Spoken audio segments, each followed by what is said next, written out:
የከበረ ነገር አክባሪ አያስፈልገውም ይባላል። እንዲህ ስንል እንደ ቀኝ እጅና እንደ ግራ እጅ እንየው። ከቀኝ እጅና ከግራ እጅ የትኛው ነው ሰራተኛ ቢባል አብዛኛው ሰው እንደሚስማማበት ቀኝ እጅ ነው።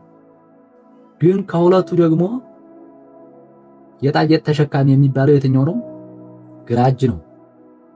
አክሰሰሪውን ጨምሮ እያንዳንዱን ጌጣጌጥ የሚሸከመው ግራ እጅ ነው። ግን ያ ማለት የከበረ ነገር ተደርጎበታል ማለት የከበረ ነው ማለት አይደለም።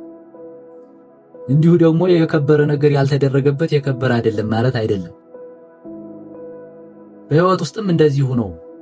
በስራም በትምህርትም ዙሮ በህይወት ውስጥ በምናደርገው ነገር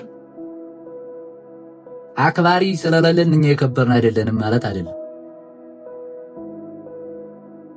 ሁለተኛ ደግሞ የከበረ ነገር የተደረገበት ሁሉ ደግሞ የከበረ ነው ማለት አይደለም። ያ ማለት ሪዋርድ ሽልማት የተሰጠው ሁሉ አሸናፊ ነው ማለት አይደለም። ያልተሸለመ ደግሞ እንዲሁ ተሸናፊ ነው ማለት አይደለም። ይህን አውቀን ለራሳችን አመለካከታችን ቀይረን መስራት አለብን። ያ ማለት ልታወቅ ያለ ሰው ስለታወቀ አዋቂዎች የማያውቁ ናቸው ማለት አይደለም።